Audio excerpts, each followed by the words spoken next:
Yo, yo, yo, what up, Grizz Nation? And welcome back to another Grizz 901. This is your favorite Memphis Grizzlies post-game show, and it's not even close. Tonight, we have a fun but a short episode tonight as we welcome in Ryan. It is a Sunday night. We normally don't do these, but I thought it'd be apropos to bring in Ryan and kind of do a short version of the show in a sense. But tonight we're going to talk a lot about Jaren Jackson Jr., Desmond Bain, the big three, Santi Aldama to include on that list. All big games out of those guys and take down the Milwaukee Bucks 132 to 119. Tonight, there's going to be no Grizz trivia. There's not going to be anything extra as we do the look ahead. But Ryan is here, so hopefully he helps us look ahead to tomorrow night. But it's against the Spurs. The Spurs will not have De'Aaron Fox. I don't assume that he will play on such short notice. So overall, the Grizzlies do get a good win tonight, and they're starting to play a lot better. And we're going to talk about all of the main guys, but also guys like Scottie Pippen Jr., who gave them a good chance to win and was just crazy all over just the perimeter guys, because he did not play on everybody like Dame Lillard the entire time. He played amongst everybody in the perimeter, but he was very much of the pace guy. And so we'll get into him, but probably also Wells and ADR rookies. But that's all we got. Let's go ahead and get the show started.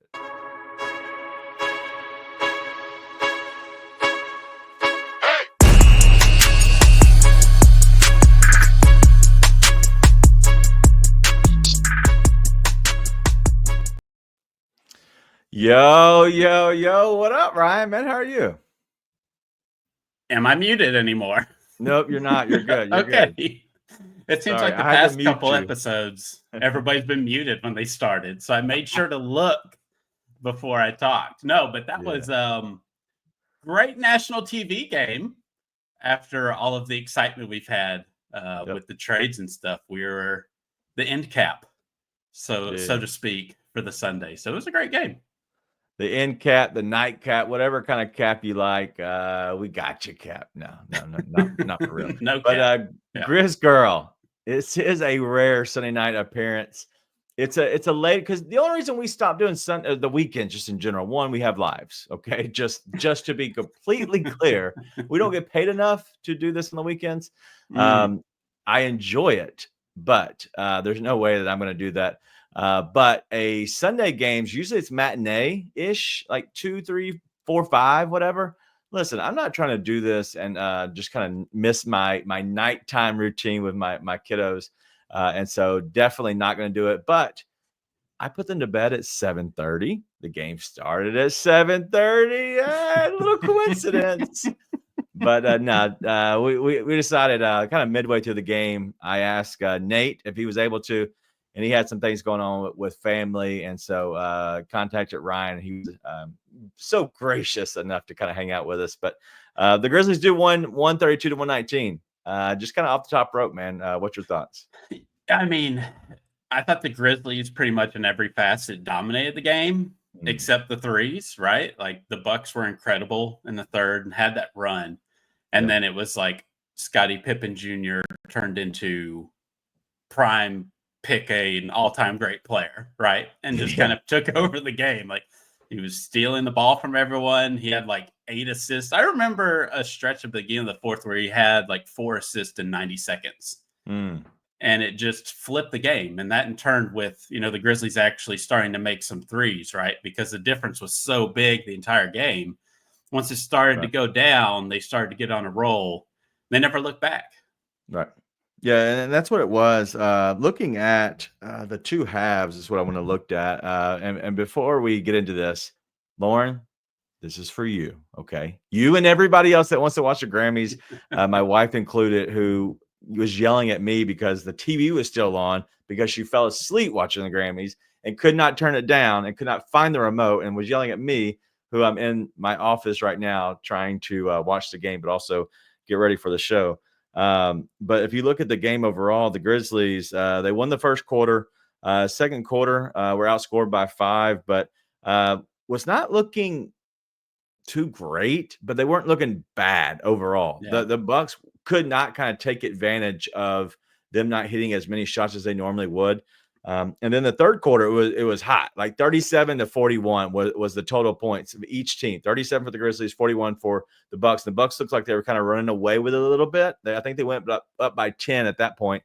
But the fourth quarter was 39 points for the Grizzlies to 20 for the Bucks. What went wrong for the Bucks there in the fourth? Well, they just cooled off. Just natural regression for a mid team like the Bucks. I'm just gonna say it. But no, like when the Bucks made their run in the third, like the Grizzlies weren't playing great, right? Like through the first half, they kind of just felt like, we're kind of in it. Maybe if things turn around, maybe we can make a little run here. And in the third, like the Bucks just aren't a team when they have an avalanche. It doesn't feel like an avalanche, right? Like when the Warriors prime Steph and Clay, when they had that avalanche, you're like, okay, the game's over. It never felt that way for me tonight with the Bucks. Like I always felt like the Grizzlies were getting whatever they wanted. Right. Their threes just weren't falling, and the Bucks were in the third. Yeah. And then the fourth, it just got kind of put together. They were still getting whatever they wanted at the rim, stealing the ball and turn them over, get out in transition, and the threes started falling. So the Grizzlies avalanche is more potent than someone like the Bucks avalanche because you just don't expect it to last, a full 48 minutes. Yeah. Well, if you look at a guy like Chris Middleton, that's the guy that I was kind of looking at because I have been fading him under the 1.5 3-pointers like a lot this year. Like he has not had a lot of 3-pointers. But tonight he goes 4 or 5 from deep. Let me just look. Very curious. On the season. That to Giannis going like what, 2 for 3 or something? How many? Yeah. I'm not looking at it now, but so Middleton went 3 or 4 last game from 3. I don't know if that's happened. Okay, so he did back in December. He did hit 4 3-pointers and went back-to-back games with 3 3-pointers. So he hasn't done a lot. Okay, that was December. Okay, when we were celebrating the old Christmas thing that everybody remembers so long ago. Yes, that's when he was hitting multiple 3-pointers, but. It's just that doesn't happen often, and it was happening. So the fact that was happening and they still somehow figured out a way, but that happened early. Like he was knocking them down the first half, and then very very much cooled off, which I expected him to do that. But let's talk about Jaren. Yeah, we obviously Ja Morant has having issues. There are rumors that he can't even lift his arm above his head right now. He's wearing a ski mask. He might not have a mouth. Like I haven't seen his mouth in a minute. So I'm not sure if that was like a mouth surgery thing. Not sure.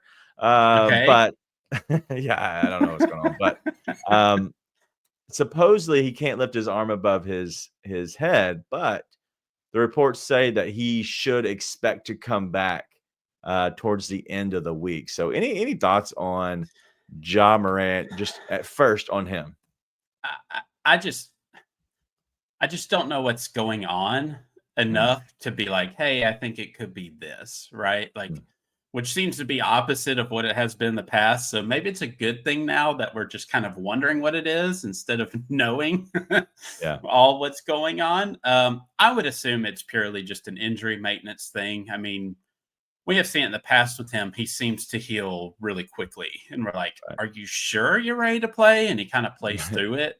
Right. So it might just be one of those things with the shoulder where he thought he was ready, but it really wasn't. I don't know. Like I hate to speculate on anything with Ja. I'm certainly not going to add anything to the conversation that people in Memphis Grizzlies Twitter have been talking about because I don't have anything new, right?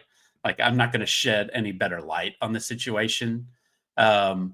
It could be a mix of different things, but I would lean mostly towards the injury maintenance thing. I mean, that's what the Grizzlies have done all season, right? Like, they're obviously just trying to get to the playoffs. Gotcha. Like, I just don't think there's any rush for these guys to play 70-plus games, especially if they can still be a top 4 seed in the West. I think the injury maintenance and getting to the playoffs intact is more important than trying to push right now at the end of January. I just don't think it's that important. So I'm fine with him sitting as long as it's nothing severe that will be hindering him through the rest of the year. Anything that you take away from how he seems to be coming off as of late? Because it seems like he's Yeah. Introvert, which from all accounts he is. I'm very listen. Yeah. I am very much the same way. If I walk into a room, I'm going to try to not talk to as many people as I can. I'm hoping to go grab a beverage, find somebody I know, and just so hopefully hold up a wall in a corner somewhere and just kind of shoot the S for a little bit. But Do the maybe that's dad how he is. dance, Yeah, sway on the back, yeah, do a and then little, you're eventually holding a do kid. Yeah. the Scottish The goodbye or whatever shoulder. it Yeah. is. Yeah, yeah. And then nobody sees me. Yeah.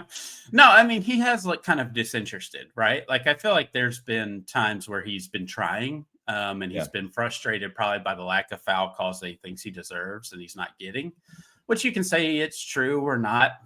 I don't know. But he did seem kind of disinterested because he was frustrated. mm, And so it's fine to me that he takes some time off. Like, if he's not enjoying playing the game, then yeah, we can play adequately without him, right? Like, we're sure. not going to be a Regular top season, team. Yeah, regular season, right? Now, if we're in the playoffs and we're doing this, then we got a problem, right? right? We Right. can't live without him in the playoffs. But No. if he just needs kind of this couple weeks to get back in the correct headspace, then there's nothing wrong with that to me. Yeah. It Okay. is a Well, long season. right. Yeah. 82 games. We're over halfway, I believe we are. Yeah. Running up into a big break that they're going to get, which is probably much needed. We're about to have a lot of rumors go back and forth between, all the way up until Thursday, the trade deadline. The Grizzleverse, the hashtag Grizzleverse. Which, listen, I need your help. Okay, you, Nate, and the rest of you that are here watching the show. If you see something crazy out there, go ahead, just under the comments, just put in there hashtag Grizzleverse. I promise you, I will find it. I have everything turned on to make sure that anything that ever pops up hashtag Grizzleverse, it comes directly to me. But let's roll through the game just completely for a second. Okay, Sure. so I don't want to spend too much time on each guy because I don't want this to be a long show. We're Right. already 15 minutes into it, and I want to get into a lot of the trade rumors, but also the trades that happened. I want to get into craziness, right? So all of that Oh, will yeah. take at least 30 minutes. And so I'm going to try to see if we can narrow it down. So, That's the only um, reason I'm here. It's for I know, I know. So, Jaren Jackson Jr. tonight, Yeah. how do you like how he's dominating even a guy like, Giannis tonight? Yeah, I mean, he was one who kind of had a slow start too, right? But the difference for Jaron is his maturity and growing up. And sometimes it just takes a couple seasons as he kept Yeah. going Yeah. and he got hot and took over the game. Um, so it's always been a time thing with Jaron, and now he's kind of put it together. He's looked amazing, like very Right. deserved All-Star appearance. I'm curious to what NBA team he's going to be on, All NBA team he's going to be Mm. on. Yeah, I expect him at least a second at this point. Like he's playing so well. And as Grizz Company man, shout out to you, man. Haven't seen you in a while. You're probably hanging out in spaces with all the cool kids in the Grizzleverse. But this is a Jaren Jackson Jr. led operation. Like we are going to continue to be on the back of Jaren Yeah. as he leads this team. He is a true leader on this team. I don't know if he can do it in the locker room as much, but I think that Yeah. on the court he's becoming the kind of the go-to guy. But let's keep going just overall. And Drew wants to ask a question. Can I hashtag Grizzleverse goon the shooter in this chat? Absolutely. We'll find a way to put it up there. Brian says that's not it, but Brian says that Jaren is unstoppable, no doubt. So Yeah. let's keep going with the guys. Bane tonight ended up with 22 points. Yeah. Very quiet. He kind of got hurt there at the end of the game. Was not in the last 2, maybe 3 minutes. Yeah. And so I think he's fine, but he was asking to come out. It looked like his ankle was a little banged up. Yeah, I actually thought it was his back. Okay. He just looked stiff after he went down on that one play. But yeah, he had a great third quarter, right? Even though Right. the Bucks were on their run, he kind of helped keep the Grizzlies afloat. I think he scored like 10 to 14 points in that third. So, Hmm. but yeah, when he fell and he just looked kind of stoked up, how that, as we get Yeah. older, we kind of have that walk that kind of that waking up more barely move your back walk. That's what he looked like. So I'm hoping it's not another back thing, but I don't know. I would assume he'd be okay. Yeah, and as Art saying, like, the scary part is the back problems 100%. Like, Yeah. Bane going down right now without Ja is very worrisome. No matter what Scotty's done, Scotty really doesn't need to be depended on, and Scotty's able to do, these key moments where he played like, with his hair on fire, is really what you want out of a guy that's a role player, but also a bench guy. And so Bane going down would really hurt this team overall. No matter what people say about Bane, he has been one of the more consistent guys throughout the entire season. Last guy I want to mainly hit on is Aldama. He had Yeah. 23 points tonight, 8 rebounds. The guy looked great. This was a more softer team, as In we the all second know. half. Yes, yes, and he plays very well against teams that don't like Yeah. to be tough or bang too much. And so Yeah. Aldama, is he a guy that you would look to try to sign in the offseason if you can keep him around? Yeah. I mean, if the price tag is fair, like I'm not going into the $20 million range for Santi. Okay, But if it's something like in a Brandon Clark type range, then yeah, I feel comfortable signing him. okay. I mean, he was horrible in the first half. Let's just be honest. Now that was just Mm. shooting from the floor, but he really picked it up in the second half. So, I mean, he's had his up and downs. Like that is kind of the MO of a player like that. Right. Is he's gonna have a 2 week stretch where he's awesome. He's gonna have a 2 week stretch where he struggles. Of course, the main questions I have is what that looks like in the playoffs because you cannot have an on-off like that. Yeah. It cannot be we can count on this guy for 2 out of 7 games. That's what I want to see with Santi. That's what I'm most interested by. He's having a great year. He's been a major contributor for a team as a spark plug off the bench. Will that carry over in the playoffs? That's something we just have to watch and Right. see. Yeah. Well, but in let's say 5 or 7 game series, Yeah. I feel confident that he'll show his positive play throughout the entire series to be a beneficial guy. I think that he is. I think Santi is going to be a guy that is relied on just throughout the entire playoffs. I think he'll be a Mm, guy that will be consistent because he is a matchup. yeah. He can shoot. He can stretch you out a little bit. He can take you off a dribble, which he's shown. He's not great on defense, but I think this team has Right. got enough good defenders on it that you can kind of hide him, but he does enough. And I think that he can contribute in so many ways. But Yeah. let's move to the bench. And I don't want to spend too much time on him, but we talked about Scottie Pippen Jr. already a little bit. Continue to talk Right. about him if you want. But Jalen Wells was a guy who contributed tonight. Zach Edey had a double-double, 14 and 11. Luke Kennard still looks consistent. He didn't have a big scoring night tonight, but he still looks consistent. Jake LaRavia Right. made some decent plays there in the second half when he was called upon. I'm not going to say Jake LaRavia is a guy that should be in the rotation, but he's a guy that made some decent plays late. Sure. Any guy that you want to hit on or just bunch them all together? No, I mean, you can bunch them all together. They all did their jobs tonight, right? And Yep. Scotty exceeded his to where he Mm, was a major lift. So, I mean, that's all you're looking for out of those guys. Like, they're cheap for a reason. They're going to be inconsistent, but they just have to go out there and do their job for their 5 to 6 minute stint. And then sometimes you get a bump where Scottie Pippen is just hot. And that really helps propels you. So it can be a different guy each and every night. And that's yeah. what's kind of fun about this Grizzlies team is that, yeah, NBA teams game plan for the big guys, Jaren, Ja, Bane, what Brandon Clark's going to do. Right. But the other guys are just wild cards and you just never know what you're going to get out of them, which is a good problem to have. So, Yep.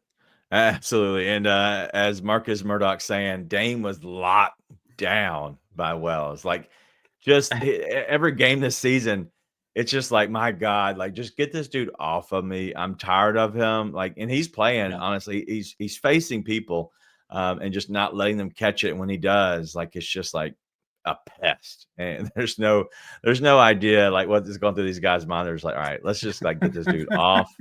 Like, Please stop. I'm done. Yeah, just please stop. The short fro, like, please stop. Like they just see it in Um, their periphery. That's probably why they're so messed up. They just see the hair in their peripheral vision, like, oh yeah, God, he's right here. no doubt. And his hair makes him look taller and a bit bigger, and he's like, "Oh, all right, well, don't do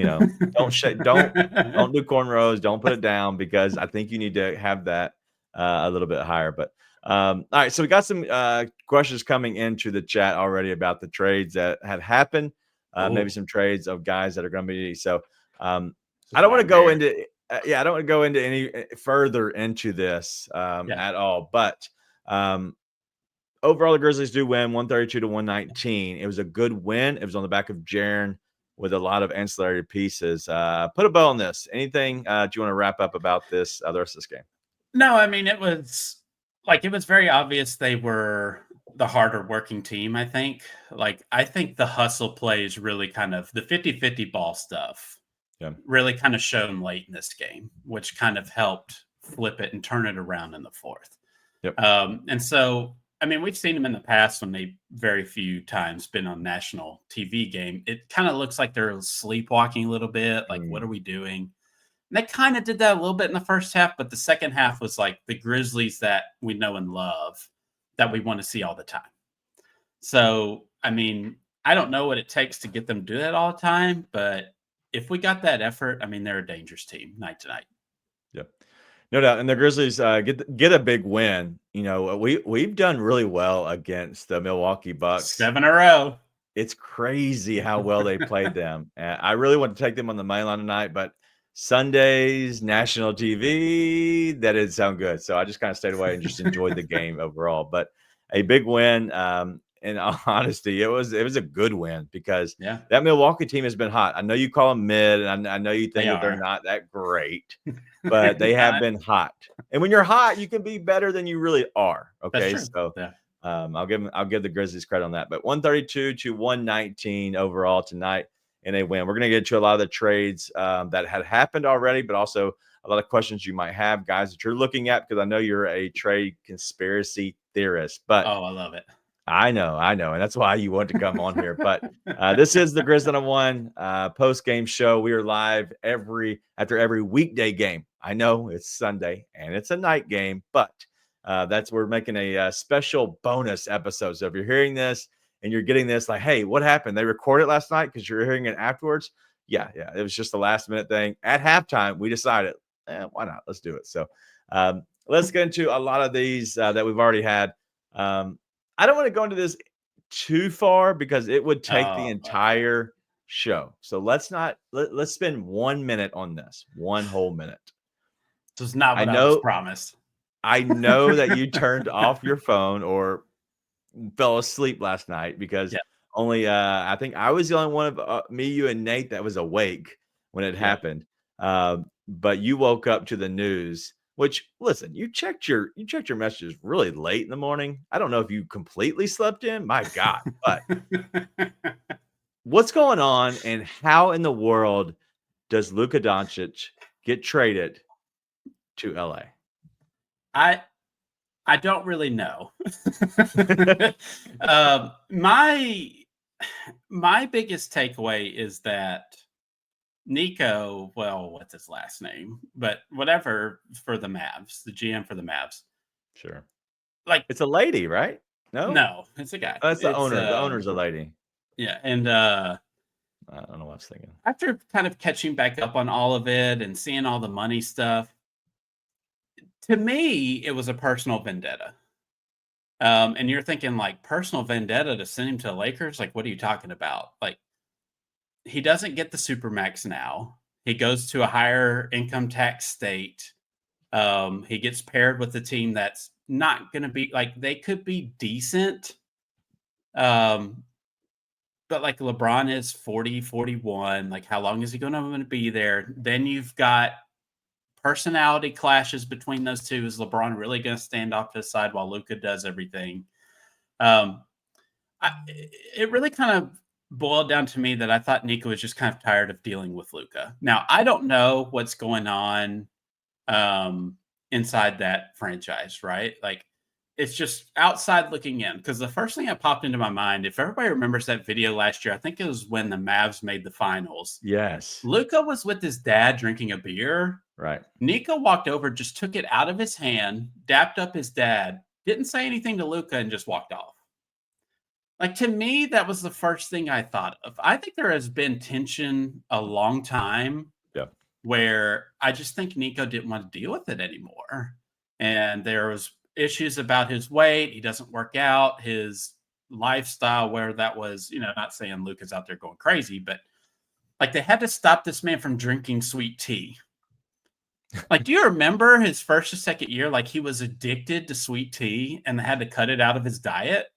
Damn. Like, God. I just think there was issues, even though they made the finals last year. I just think he just got tired of dealing with it, right? And he has said publicly that they're in win now mode. And I think he secretly questions Luka's in the same kind of win now. Yeah. So he went out and got AD, who is the ultimate win now, right? Because he's done in like 2 years, maybe. Yeah. So he was willing to trade that off, the future of Luka, so he didn't have to deal with Luka. So I could be wrong about that, but that is what stuck out to me is that Nikola's just tired of dealing with it. The questions on if he was going to return, if he's going to show up healthy, if he's going to show up in shape, right? Like the Joel Embiid problem. I think he just got tired of dealing with it. And he tried to claim that it was their win now and they want defense and all this stuff. And they weren't sure about giving him a max, and they thought teams were gearing up to make an offer at Luka, and Luka was going to leave. I mean, Luka didn't seem like he wanted to leave. He could do whatever he wanted. And so it just kind of felt like he wanted to get rid of what he thought was a problem. Like he was annoyed by it. Yep. Yeah. And the thing that pissed me off the most is what LOL Nope Jones says Lakers are set for years. At least And with one player. Yes. yeah, for sure. And they're not going to have much more behind that. And Luka is not in a good spot next year, and the year after that. Like they're going to have people that will come there, and that's fine, and they'll figure it out. And somehow the Lakers always figure it out. They'll sell their soul to the devil, and then they'll figure it out somehow. And then somebody will do something stupid to get them out of whatever, the negative that they were going down. But just kind of going through this, like I just don't. Do you think that the Mavs are better this season in that swap of AD and Luka? Just this season?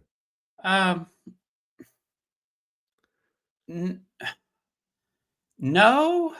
I think they're relatively equivalent, maybe, but the Mavs now have a problem that all NBA teams need in the playoffs, and that's creation, right? Okay.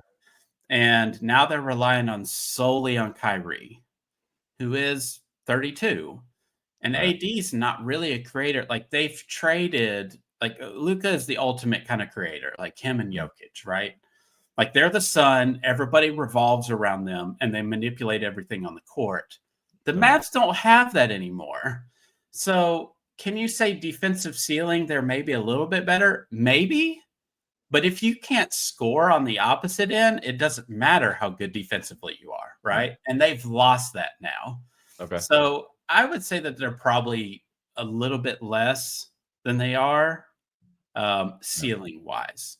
I would have thought Dallas could return to the finals this year. Now I think they can probably make the conference finals, maybe if they get lucky, but I don't think they really can make a finals anymore. I think they're going to still need some stuff around the edges to. It's curious if they're going to try to do anything else. Yeah. Yep. So we'll see. Real quick, yes or no? That's it. I'm going to ask you 3 questions. Yeah. Would you have traded Desmond Bain for Luka? Yes. Would you have traded John Morant for Luka? Yes. Would you have traded Jaren Jackson Jr. for Luka? Yes. All right, there we go. I think everybody understands. Luka is incredible. The fact that they got him for what they got him for out in LA is just dumb. All right, let's go to the game. Yeah, let's go to the game. The team that the Grizzlies are going to play tomorrow night. And they're going to be playing the San Antonio Spurs with no De'Aaron Fox, I would assume, because when you get traded today, you're probably not going to get there and equipped for playing. Yeah, my God, I hope not. Please no. The Grizzlies could be without Bane for some odd reason that he is not, going to play on a back-to-back when he went out late in that game. Yeah. Jaren looks to be okay enough after getting hit in the face, and he was dripping blood. And I was actually watching on my phone while my wife and kiddos were watching the Grammys, and I was like, "Oh my God, Jaren is just squirting blood." And they're like, "Hold on, what?" And so that was interesting. But as we look forward to the game, but also encapsulate a little bit as well, the trade for just De'Aaron Fox to the Spurs, what does that make them look like moving forward tomorrow, but also moving forward? Yeah, I mean, I've always loved De'Aaron Fox, and he has been one of the best in the league at pick and roll kind of pull ups. And Chris Paul is awesome, but he is the age that he is, and he can't really get the shots up, that De'Aaron can. I think they could be pretty good. I'm not sure what happens with everything else because they just didn't really lose anything that mattered to them. Like, I think they traded away Zach Collins, who wasn't playing for them anyways. No, he sucks. And His hair is I terrible. can't remember who the other guy was. But yeah, I mean, it's essentially the Spurs team that's been playing pretty decent for the Spurs. Just add De'Aaron Fox. Like, you can only get better.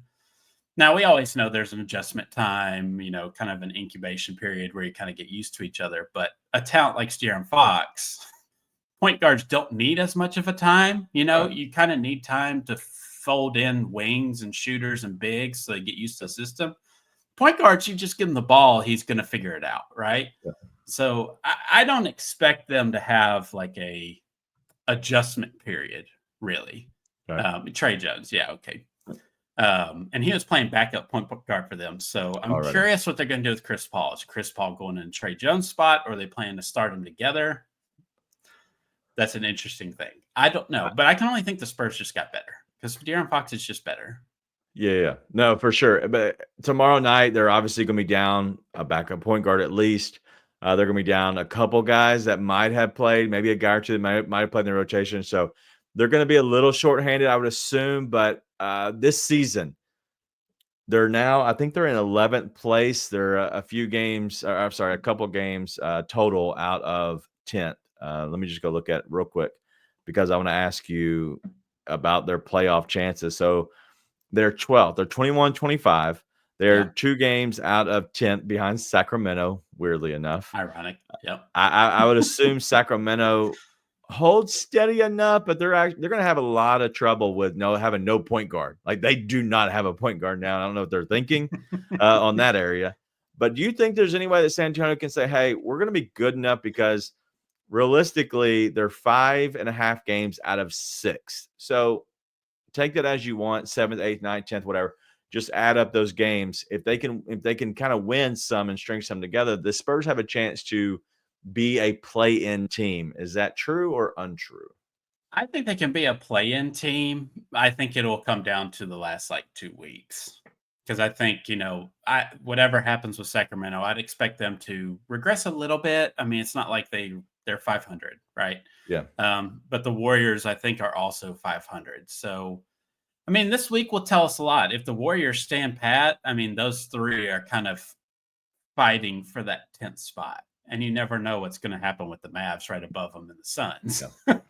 So, I mean, this is an interesting week because I think things could not switch dramatically, but it could be like tossing in a towel, right? Yeah. Like the Kings kind of seem like, all right, we tried. We got rid of Mike Brown. Now De'Aaron Fox. Like, we know the combo of DeMar DeRozan and Zach LaVine is a 500 or below team.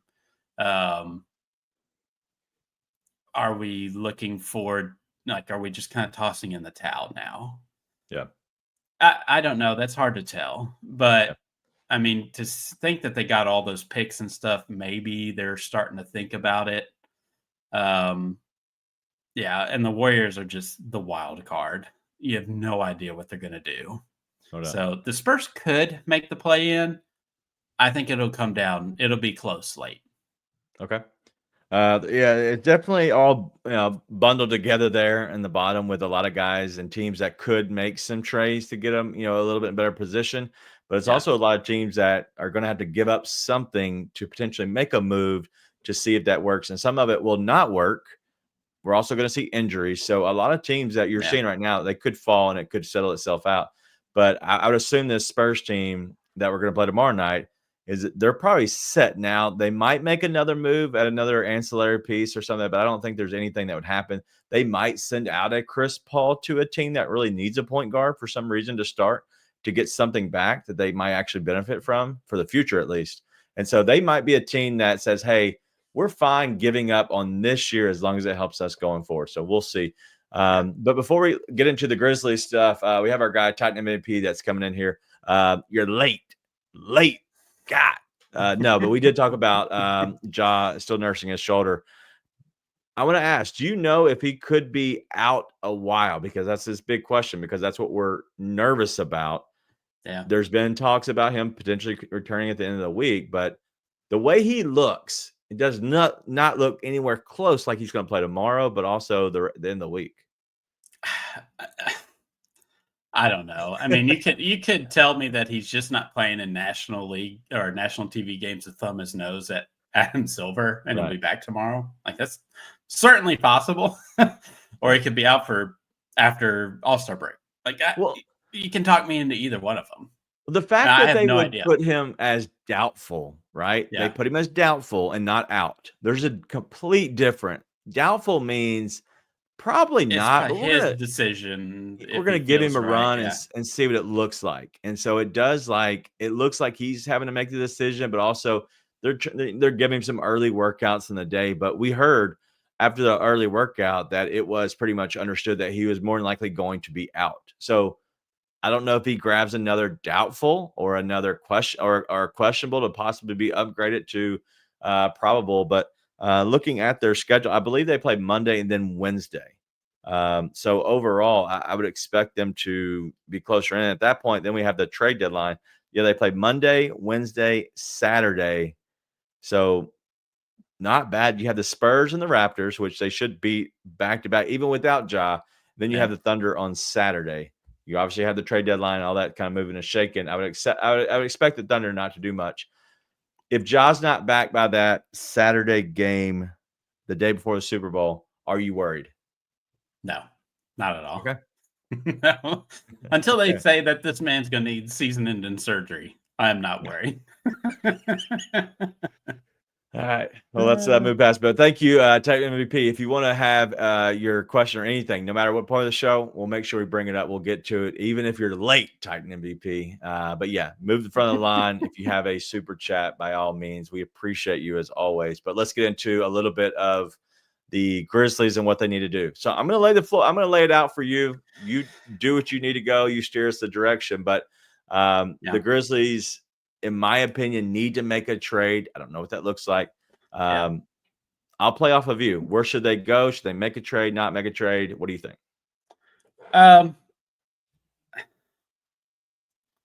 I think they need a trade. I think it has to be someone that's proven, right?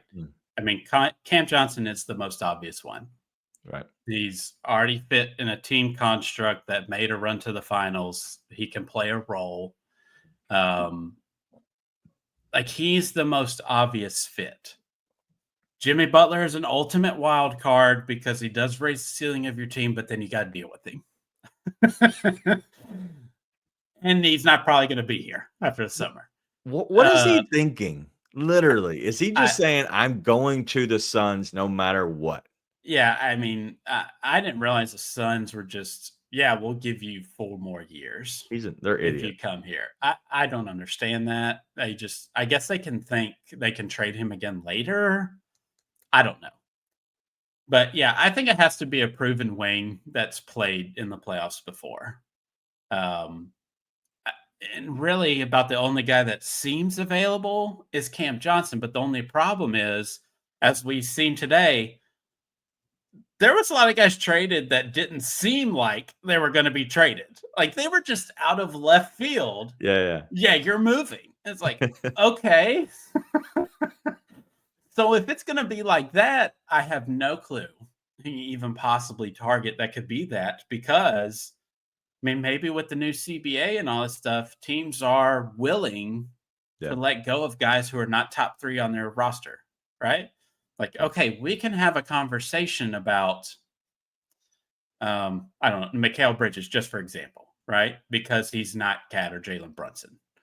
We can have that conversation.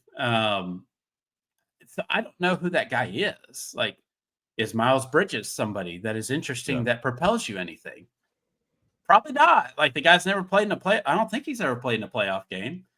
I don't know. Then there's the off the court issues that you're going to get passed as well, which is a little hairy. Yeah, I mean, he seems destined to be a Clipper because the Clipper have seemed to have been God. collecting all those like infinity stones. But like Cam Johnson seems like the very obvious one, right? Like he's out there, he's been sitting out there. It just kind of seems like the Nets are waiting, the Nets are waiting for the Grizzlies to match what they want. All right, so yeah, and so it's curious what that is. we What's got a holding it up? question. Yeah, LL Nope Jones says, like fantasy trade. There's a guy out there that you want, perfect fit for this team. I would let's keep top tier guys out of it, because if you do give up a top tier guy, you're going to have to come off of Ja, Jaren, and Bane. Okay, so without having to come off of Ja, Jaren, and Bane, is there a trade? And maybe you include one of those if it really makes sense. But is there a guy that you would go get if available? I'd be really interested by Franz Wagner. Ooh, he would be a really interesting player with us. Another top end. That might be gettable. they might not be gettable. Okay, or we think gettable. they're not gettable. Nobody thought Luka was gettable. My God. Yeah, you make a great point. I'd be really interested. And he's not a star, but I'd be interested in Jabari Smith from the Houston Rockets. Okay. I think you could probably get him pretty cheap right now with the way the Rockets are rolling without him. I like his fit with our team. I'm not a big Jeremy Grant guy. That's just not someone that I would ideally go for. John not Collins. Somebody like, I mean, John Collins is okay, but I don't know if he's a needle mover, you know?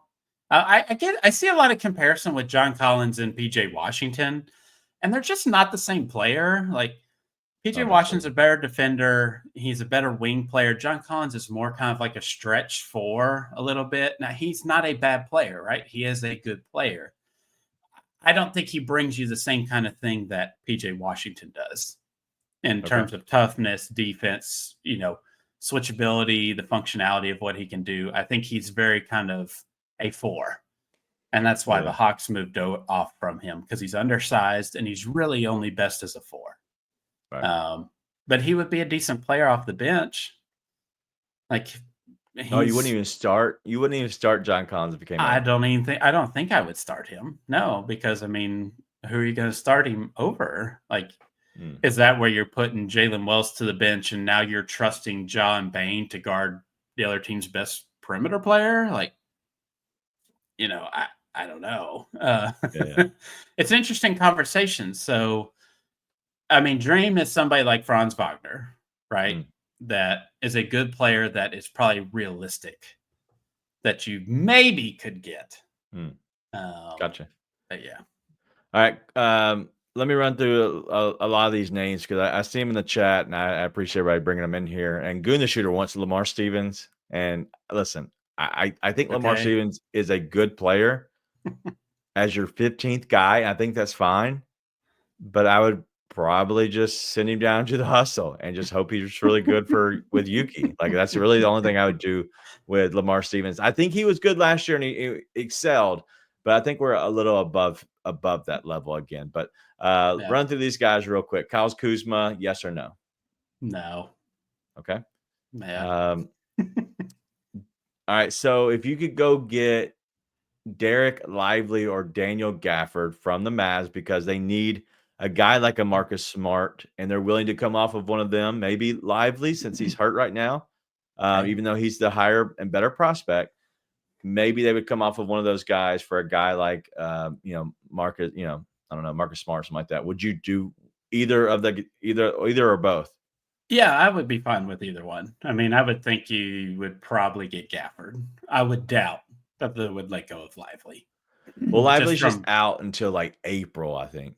Yeah, I just doubt that they would do that. Yeah, but because Lively is like the much better prospect. Right. But yeah, I mean, Gafford would be a nice player. He'd be more bouncy, more active in the pick and roll stuff. Yeah. So yeah, I would be fine with that. Yeah. What about Art wants to know, what about Miles Turner? I like Miles Turner. I'd be okay with him for sure. Okay. Guy who can shoot threes and still protect the rim too. Yeah.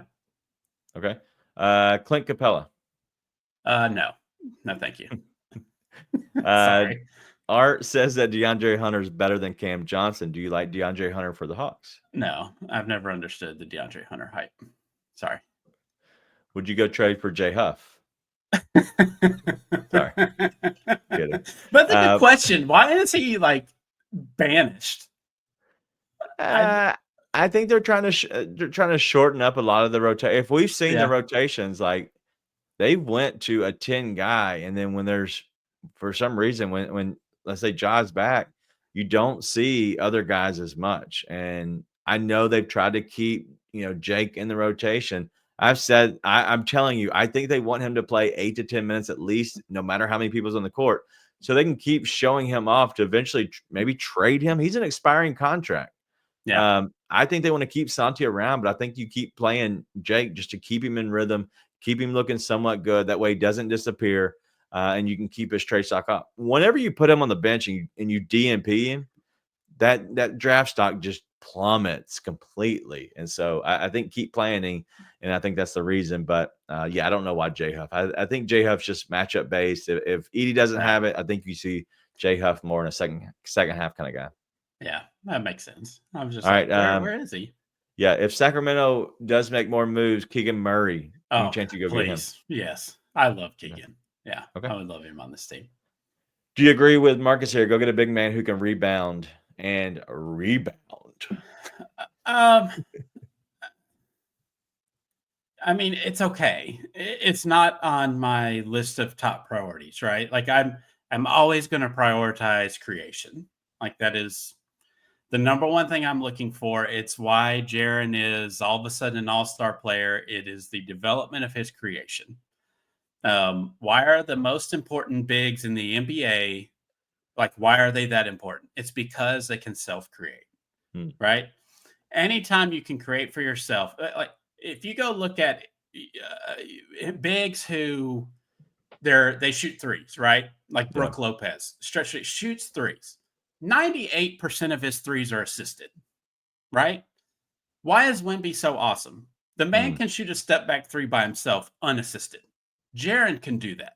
Jokic can do that. Like that is why when you see the top tier bigs that are elite, it's because they can do things unassisted, and you can't really game plan for that.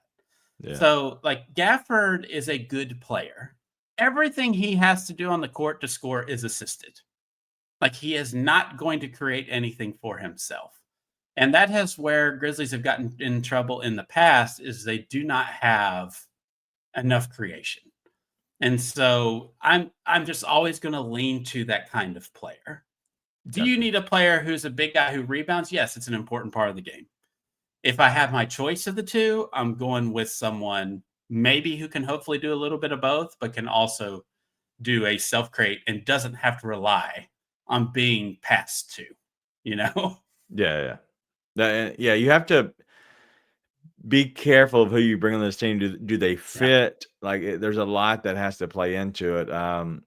Would you? I know this you wouldn't do it because it wouldn't make sense. But would you somehow go get a guy like a Steven Adams or a Jonas Valanciunas to be as a backup big potentially? I mean, backup is fine. Yeah, I'm just not expecting. I wouldn't go get them expecting them to play a pivotal role, right? Yeah, backup would be a good spot for them if they want. Well, I think they. Adams, obviously, I don't think he's leaving. There's no reason why Steven Adams would leave and come back. The Grizzlies just lost the entire mid-level exception. I believe there's some exceptions in there somewhere that they might get something, even though they lose, it expires. I don't know. I tried to Google today and I didn't have time to even go down the rabbit hole, but I would be okay with getting a JV. And I know that some people might be against it because you do have a guy like BC still there. But if you do go get JV, I think he can help you maybe more in the playoffs when I don't know if Edie is that guy. You are spending $10 million though on a guy that that you might not play some games in JV, but he is a backup on the Washington Wizards, which they suck. So, whatever, it's crazy. But yeah, No, I'm curious. Yeah. I mean, I see some people in the chat making their comments like they don't want to take the ball out of your top 3 players' hands. I would actually argue that's why we've had trouble in the past, is because we only have 3 guys that we can go to, right? Like, just look at someone like the Boston Celtics. There's 5 guys on the court that all at pretty much any time that can dribble, shoot, and pass. And that's why they're so good. And I get people like, oh, they're down this year. Okay, it's a regular season. They just won a championship. Like, they're going to probably be in the finals again, right? And it's because they have 5 guys who can do all 3 things. And the more of that, the better. And I think you're just easier to guard when a team, you jump tip and you know that you've got to watch out for Jaren and Ja and Bay. Yeah. You can game plan against that very easily. And then you're playing off of people hoping Santi has a bad night or whatever. Like, you just don't rely on them. If you have 2 other guys that can create, it's another level of unpredictability on offense, where you can find other avenues to score instead of relying on just those 3 guys. Well, Wayno's not happy with you. No, and Wayno is joking, but it's okay to be wrong, Ryan. Listen, you do not put Wayno, you do not have to say you're just joking. That's not how we work here. You say what you say and you stand on it. We know that you're probably joking, but a little bit maybe not joking. So that's okay. That's where I like to live, is the possibility of you maybe not joking. But I know Art had a question here, and I know you kind of answered it earlier when I asked you who did you go get, but is there like a creator that's available or somebody that's out there that would be gettable that you would love to have? See, that's the problem, is who is that guy, right? Because the person that would be someone like that is a head case, or the price tag for him is maybe not worth it. Or it's just like a clash of, it just wouldn't fit your team, there's just not, that's why I've had trouble with this, because there's just not an obvious candidate where I think that's a slam dunk, right? Where that's an obvious ceiling raiser. So I mean, I wouldn't say I'm resigned to the point where I'm just willing to ride it out with what we have and see what the young guys show, right? When we get to a playoff. I get the urgency. Everybody wants to win right now. I don't know. I'm in between. You could talk me into either one. Okay. Well, this will be obviously a trade filled week, I would assume, just by looking at how it's getting started. When you have a big trade like this, do you think it just automatically sets people kind of their hair on fire as GMs and owners and say, hey, we need to do something too? Do you think that is how this goes? Oh yeah, there's a lot of pressure on the Warriors now. I think they have to do something. I think they feel like they have to do something. Okay. So no clue what they're going to do. But if any signs happen today, then, I wouldn't be surprised if they got Jason Tatum, no. But like, I do feel like it kind of turns into a mini arms race, And unfortunately, as fans, there's always like you're an idiot, you're smart side. Like, there's no in between where you can kind of see both. Like, today, the Dallas Mavericks were idiots. Okay. Like, were they? Yeah. I mean, it's Luka. He's 25. He's probably going to be great for another 10 years. There's also another side where Luka's knees are just bad and he hardly plays. Like, he's like Zion. And the Mavs get to a finals with AD. So, there's always a middle ground. But I do think there's a pressure on a lot of these older teams they're falling behind people like the Warriors, where they feel the urgency to do something, even though they said they don't. They don't feel like kicking away the future or whatever for Steph now. But I think there's pressure on those kind of teams to do something. Yeah. Well, and that's what the good spot that the Grizzlies are in is, if the Grizzlies were to do nothing, Yeah. I feel okay about Yeah. this team. It's Like, fine. Yeah. and I mean that with all sincerity, like, okay. Like, Yeah. I think that they could win a first round against anybody. I think they could easily lose a first round against anybody. Yeah. I think that they could get through the second round, fairly well. I really do think that they could get through 2 rounds right now, and it would not shock me Yeah. if they got I to the agree. championship game and they won that game over Houston. In all honesty, over the Thunder, I would be a little shocked. Not because I think Houston's that good. I just think that they're playing much better, and everything could change, and they might make some moves that don't work out for them. I just don't think that they match up with that style of basketball, and I think there's something missing with this Grizzlies team. And I think it's been Yeah. Ja mainly, but it also has been somebody next to on that starting lineup. And I know Wells has played well, but they've had a lot of questions, and maybe Wells and Edie will keep getting better. But it would not make me mad if they didn't do anything. But I think they need to somehow go all in for doing something that might benefit them, but not having to overspend for your future just to go Yeah. get a guy like Cam Johnson. I think he's good. I Yeah. think he fits the team great. I don't think Right. he's something you put in 4 first-round picks for. You're right. Yeah. He's not like the difference between them making the Western Conference Finals. Yeah. It's just that's the problem. Yeah. Is it worth it to you to do something? Just to do something? Is it really that much of a needle mover? Right. Yeah. I mean, this is a small market team that has to consider budget. They've claimed they'll go into the tags. We haven't seen that. And it's also probably not the right opportunity. Is Cam Johnson worth someone to go in and tax for? No. I don't know. So yeah, I'm with you. Like I kind of think they ride it out with what they have. And the top 3 just turns it up a level when we get to the playoffs. Okay. And we just kind of see where the young guys are. Who's going to be there, who's not. Yeah. I would expect every series, if they advance, to be a 6 or 7 game series.